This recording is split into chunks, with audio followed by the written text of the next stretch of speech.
미얀마 말로 안녕하세요라는 언어는 밍글라바입니다. 우리 함께 따라해 보겠습니다. 밍글라바. 네, 말이 어려우시죠? 징글라바가 아닙니다. 밍글라바입니다. 다시 한번 하겠습니다. 밍글라바. 세상 어느 국가나 민족에게는 이러한 인사말이 다 있습니다. 언어는 다르지만 모두 공통적으로 안부를 묻는 인사말입니다.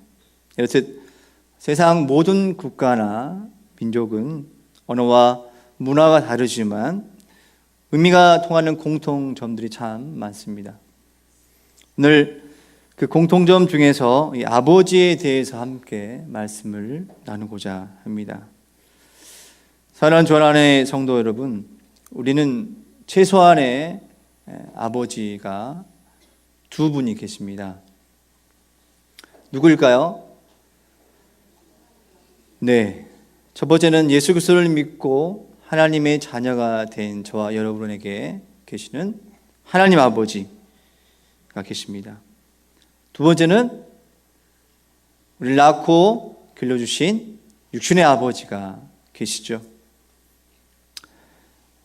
제가 장담하건대 이 땅에 아버지가 없이 태어난 분은 아무도 없습니다. 맞습니까? 물론 어머니가 계시지 않고 태어난 사람도 아무도 없습니다. 그러나 오늘 말씀이 이 아버지의 마음이기 때문에 이 아버지의 관점에서 말씀을 드리고자 합니다. 우리 어머니들께서는 어머니의 관점으로 말씀을 들으시기 바랍니다. 아들로 이 땅에 태어나서 한 여인을 만나 결혼하고 남편이 되죠. 그리고 자녀를 낳아 드디어 이 아버지가 됩니다. 그래서 저와 남성분 여러분들은 모두 다 자녀를 낳으신 남성분들은 다 아버지가 되십니다. 따라서 우리 모두는 이 아버지와 연관되지 않는 사람은 아무도 없는 것입니다. 우리 성경에서도 이 아버지라는 단어 수없이 많이 나옵니다. 히브리어로는 아브라는 단어인데요, 구약 성경에 약 1200번에 걸쳐서 기록되어져 있고, 헬라어로는 파테르라는 단어로 기록되어져 있는데 약 402회 기록되어졌습니다. 이 성경에서 아버지라는 단어는 실제 육신적인 아버지 또는 이 아버지와 같은 어떤 자리를 차지하고 있거나 아버지와 같은 그런 인정을 받고 있는 자들에 대해서 말씀하고 있습니다. 잠언 4장 1절에 아들들아 아비의 훈계를 들으며 명철을 얻기에 주의하라 말씀합니다. 그리고 4절에는 아버지가 내게 가르쳐 이르기를 내 말을 내 마음에 두라 내 명령을 지키라 그리하면 살리라 라는 잠언의 말씀이 있는데요, 이처럼 1차적으로 성경에서는 이 아버지는 육체적인 인간의 아버지, 즉 낳고 길러주신 아버지를 가리키면서 이 자녀에 대한 그 아버지의 인간적이고 영적인 책임까지 말씀하고 있습니다. 그래서 성경에서는 이 아버지가 자녀들에게 명령하고 훈계하고 책망하고 사랑하고 동정하고 축복하고 자녀를 위하여 우는 존재임을 끊임없이 말씀하고 있습니다. 에베소서 6장 1절과 2절의 말씀 보면 자녀들아 주 안에서 너희 부모에게 순종하라 이것이 옳으니라 내 아버지와 어머니를 공경하라 이것은 약속에 있는 첫 계명이니 라고 말씀합니다. 이 에베소서 말씀처럼 아버지와 어머니는 존경과 복종과 사랑의 대상임에 대해서도 성경은 말씀하고 있습니다. 오늘 본문에서도 예수님은요 이 제자들에게 기도에 대하여 가르치시면서 마지막 부분에서는 이 아버지를 비유로 말씀해 주고 있습니다. 우리 함께 11절과 12절 같이 읽습니다.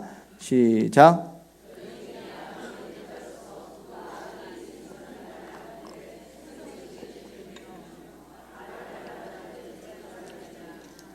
아멘. 당시 이 생선은 먹을 수 있는 작은 물고기를 말합니다. 알은요, 흔한 계란이죠. 뱀은 잘 알다시피 우리 생명을 이태롭게 하고 교활하고 험악한 짐승입니다. 정갈은요, 이 거미류과에 속한 생물인데 길이가 약 5cm에서 15cm이고 큰 집게발과 꼬리에는 독침이 있어서 맞으면 고통스럽고 어린 아이들이 맞으면 치명적일 수 있는 생물을 말씀하고 있습니다. 그런데 이 말씀 예수님이요 반어법으로 말씀하시면서 아버지는 물고기와 계란을 요구하는 아들에게 물고기 대신에 뱀을 그리고 이 계란 대신에 정갈을 줄 아버지는 이 세상에 아무도 없음을 강조하고 있습니다. 13절 상반절에서 말씀하듯이 자녀들이 악할지라도 좋은 것을 자식들에게 주는 것이 바로 아버지의 마음이며 이 부모의 마음임을 말씀해 주고 있습니다. 저는 가끔 우리 자녀들에게 우스갯소리로 너희들은 이 아버지가 없으면 태어날 수가 없단다 라는 말을 합니다. 물론 제가 할 말이 없으면 그런 말을 자녀들에게 하는데 당연한 말이지만 이 아버지라는 존재가 정말 중요하다는 것이죠. 그런데 하나님은요, 이 땅에 왜 아버지라는 존재를 주셨을까요? 바로 하나님께서는 이 부모를 하나님의 대리자로 가정에 세우셨고 특별히 이 아버지들이 가정에서 하나님의 그 사랑과 공의를 실천해 가도록 하신 것입니다. 그러면서 이 하나님 아버지의 마음을 깨닫게 하기 위해서 육신의 아버지를 세우신 것이죠. 또한 우리 자신을 아버지 그리고 어머니가 되게 하신 이유도 이 하나님의 아버지의 마음을 깨닫게 하기 위해서입니다.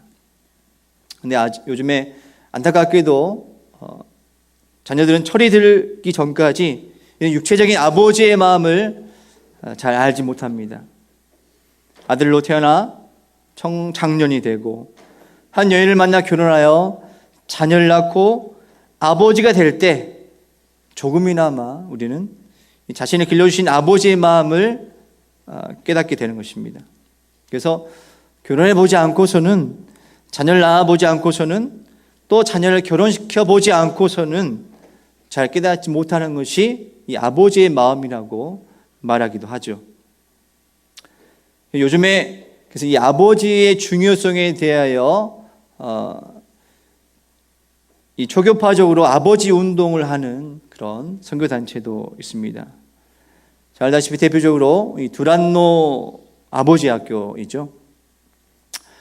두란노 아버지 학교를 통하여서 이 땅에 많은 아버지들이 올바른 역할을 하고 그 가정의 사명을 잘 감당하고 또 아버지들이 영성을 회복하도록 도와주고 있습니다.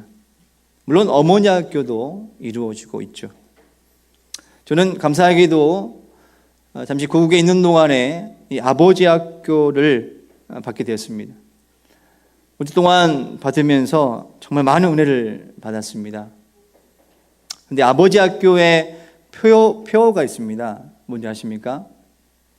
제가 들려드리겠습니다.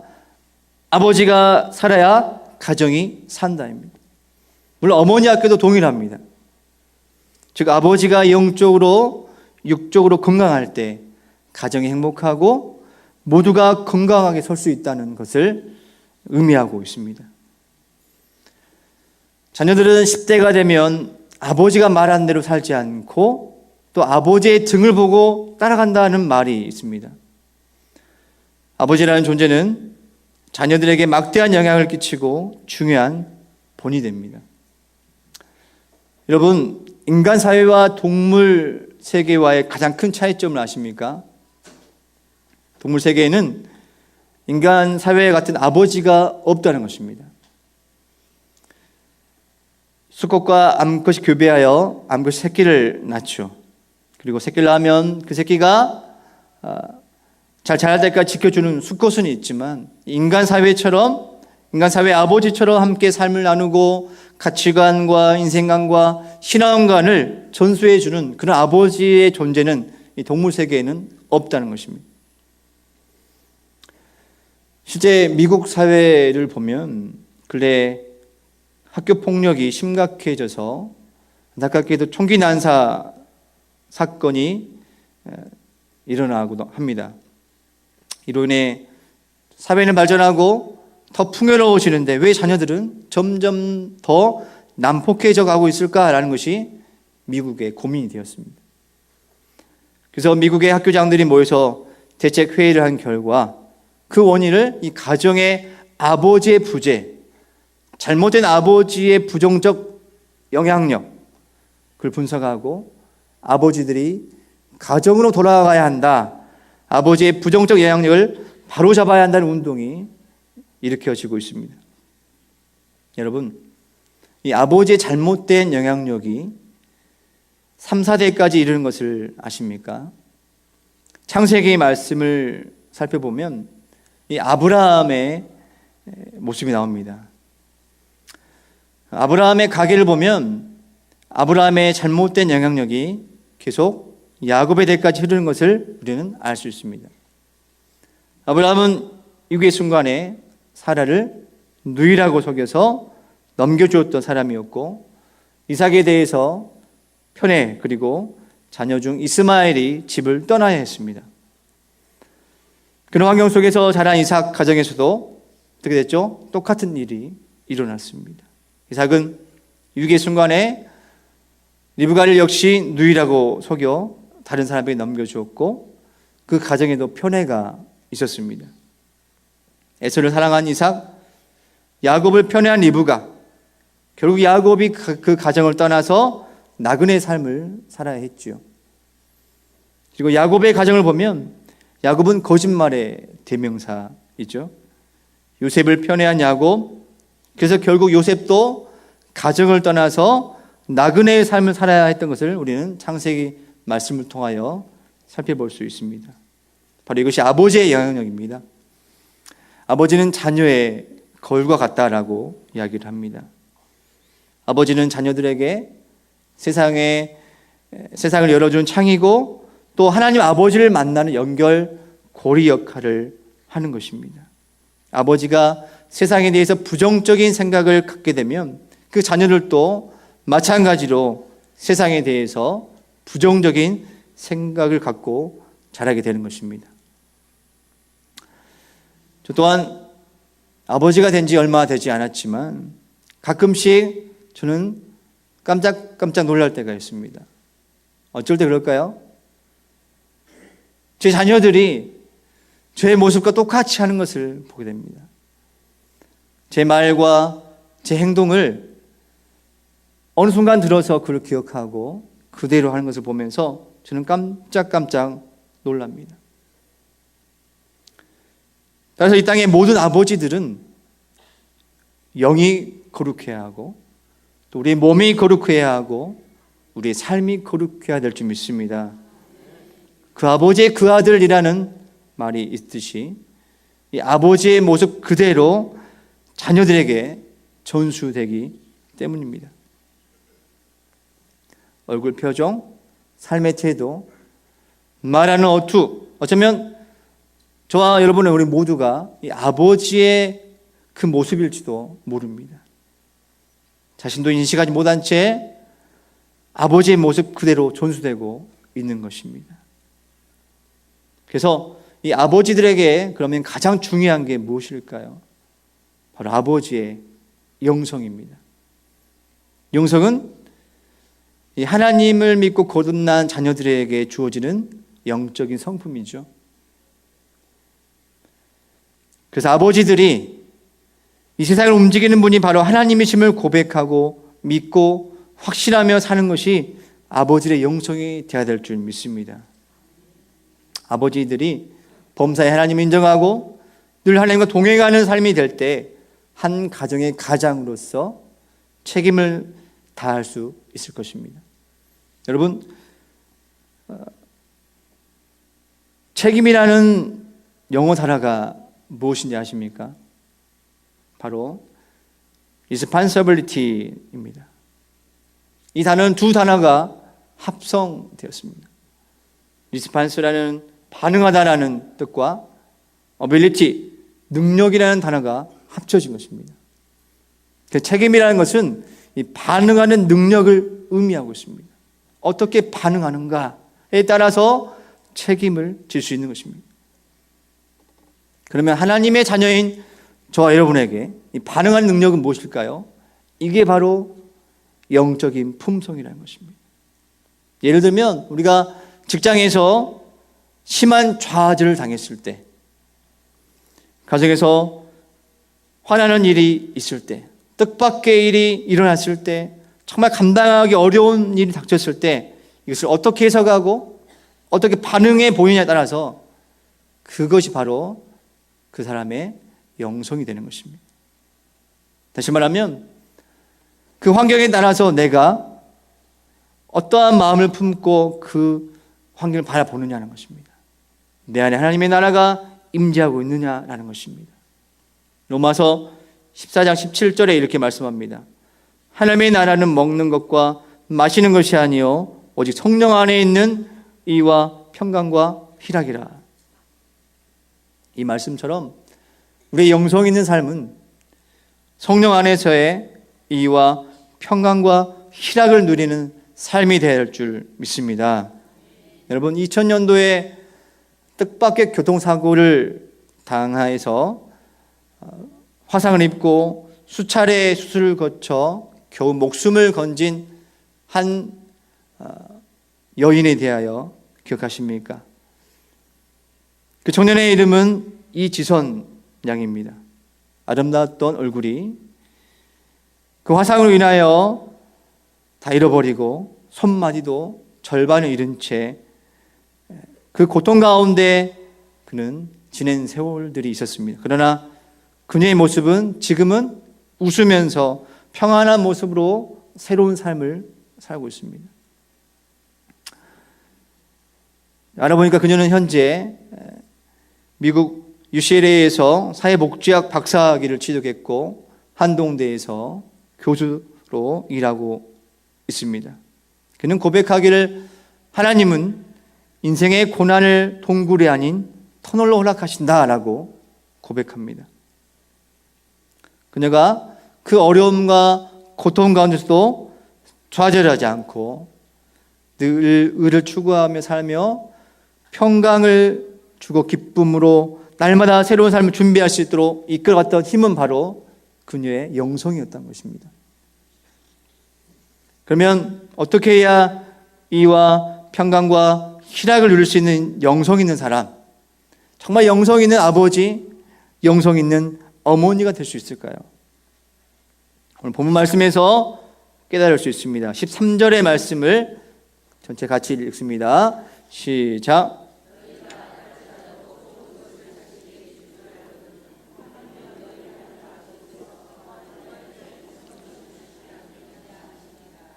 아멘. 예수님은 기도를 가르치시면서 하늘 아버지께서 구하는 자에게 성령을 주신다고 말씀하고 있습니다. 근데 왜 성령을 주신다고 말씀하셨을까요? 같이 찾아보겠습니다. 요한복음 14장 16절에서 17절 말씀을 같이 찾아 합독하겠습니다. 요한복음 14장 16절부터 17절, 네, 다 찾은 줄 알고 합독하겠습니다. 시작.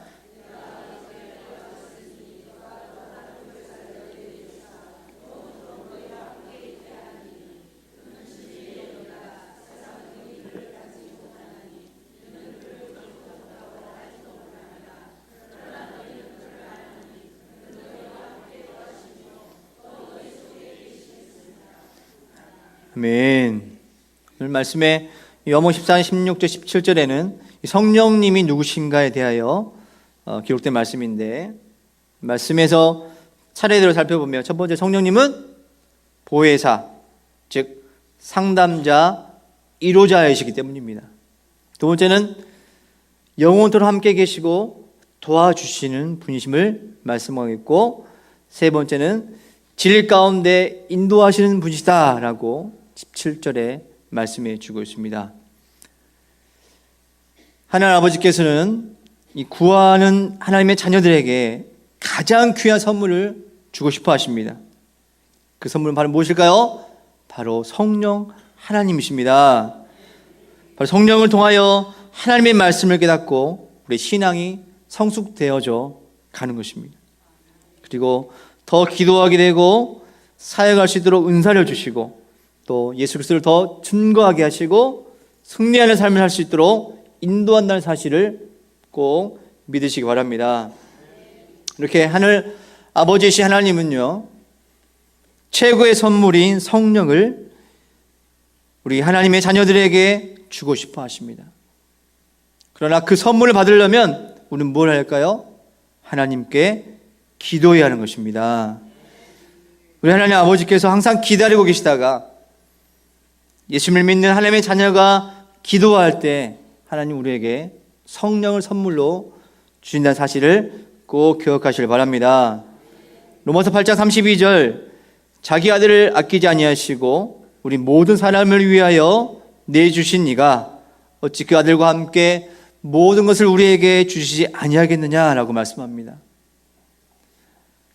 시집 장가를 가서 자녀를 낳고 길러보면서 우리 육신의 아버지의 마음을 조금이나마 깨닫듯이 믿음의 자녀들은요, 이 성령을 받을 때 비로소 모든 것을 아끼지 아니하시고 주시기를 원하시는 그 하나님 아버지의 마음을 깨닫고 말씀대로 순종하며 살 수 있음을 믿으시기 바랍니다.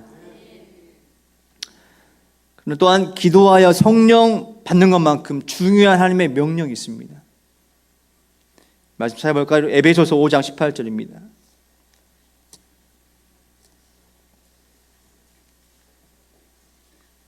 에베소서 5장 18절 말씀을 같이 합독하겠습니다. 시작. 술 취하지 말라. 아멘. 우리 성령이 충만할 때 우리 안에 새로운 변화가 일어나고, 또 부부의 관계, 또 자녀들과의 관계, 또 다른 사람들과의 관계에 변화가 일어나고, 이 혼탁한 세상에서 승리하는 삶을 살 수 있다는 사실을 기억하시기 바랍니다. 행복한 가정에는 몇 가지 특징이 있다고 합니다. 첫 번째는 가정에 헌신하고요. 두 번째는 의사소통이 잘 되고요.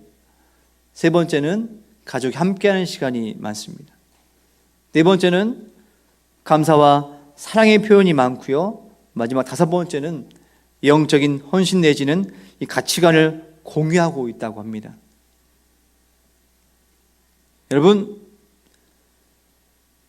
부인이 한두 시간 끊임없이 대화할 때 우리 남편들이 사랑받는 법을 아십니까? 남편들은 도대체 문제가 뭐야? 라며 해결책만 제시하는 것이 아니라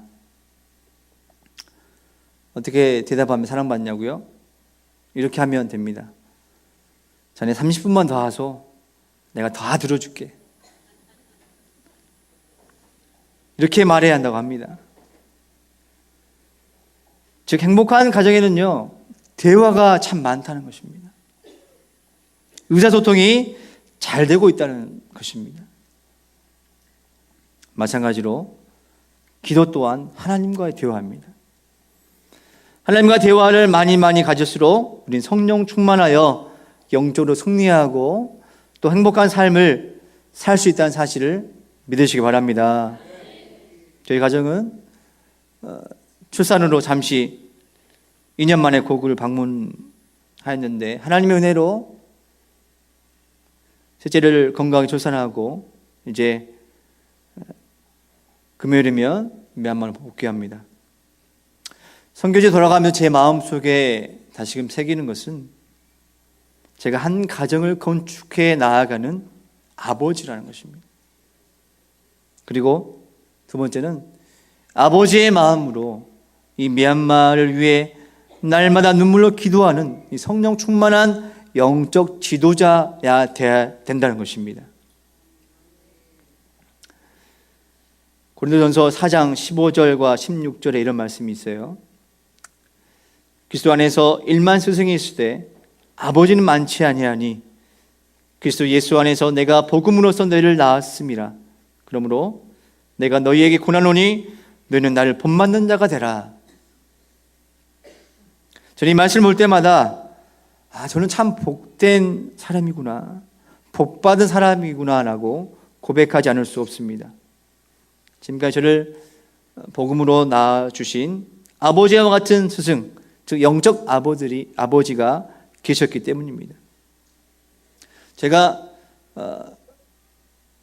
초중고 시절에는요, 제가 무안의 한 시골 교회를 섬겼는데 그때 교회 담임 선생님께서 이 내비게이터 말씀으로 저를 늘 양육해 주셨고요. 대학 시절에는 학교 선배이자 선교단체 대표 간사님께서, 그리고 20대 중반의 청년 때부터는 우리 교회 담임 목사님께서 선교의 비전을 인정해 주시고 지도해 주셔서 전 여기까지 올 수 있었습니다. 지금까지 생각해 보면 이 스승 되신 분들이 정말 아버지의 마음으로 저를 대해 주셨기 때문에 저 또한 그분을 신뢰하고 잘 따라갈 수 있었습니다. 모든 분들께 감사드리고 모두가 하나님의 은혜인 줄 믿습니다. 그리고 이 고린도전서 4장 16절 말씀 보면 이 말씀에 사도 바울은 고린도 교회 교인들을 향하여서 너희는 나를 본받는 자가 되라 라고 말씀하고 있습니다. 이 말씀은요, 그가 사도 바울이 아버지의 마음으로 이 고린도 교회 교인들을 낳았고 길렀기 때문에 이렇게 말씀하고 있습니다. 저 또한 이러한 말씀 그대로 제 자녀들과 저 미얀마 영혼들에게 너희는 나를 본받는 자가 되라 라고 당당하게 말할 수 있는 그런 부끄럽지 않은 선교사가 되고 싶습니다. 이런 선교사가 되도록 기도해 주시기 바랍니다. 결론적으로 하나님께서는 육신의 아버지를 우리에게 주셨고 자녀를 낳아 아버지나 어머니가 되게 하셨으면서 뿐만 아니라 아버지와 같은 스승도 주셔서 하늘 아버지의 마음을 조금이나마 깨닫도록 하셨습니다. 그래서 오늘 댁에 가시면 아버지들은 자녀들에게, 또 자녀들은 아버지에게, 또한 어머니가 소원하니까 어머니에게 진한 포옹을 해 주시기 바랍니다.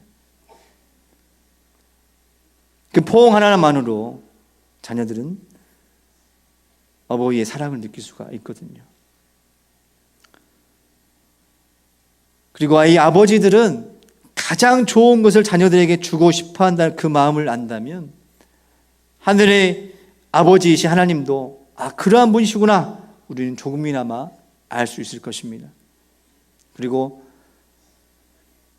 나를 지금까지 인도해 주신 그 스승 대신 그 아버지와 같은 스승에게도 감사의 표현을 하시기 바랍니다. 우리 중고등부 학생들 꼭 하시기 바랍니다. 그래서 오늘 말씀처럼 하나님 아버지께서는요, 간구하는 자녀들에게 최고의 선물인 이 성령을 주시겠다고 약속하셨습니다. 그러므로 하나님께 기도하여 성령 받고 하늘 아버지의 마음을 깨닫고 살아가는 저와 여러분 꼭 되시길 바랍니다. 그리고 성령 충만하실 때까지 우리는 말씀과 기도와 예배의 삶을 실천해 나가면서 성령 충만함으로 이 땅에 건강한 가정을 세우고 또 건강한 교회를 섬기고 또 행복한 세상을 만들어가는 우리 주 안의 모든 성도들이 다 되시길 바랍니다. 기도합니다.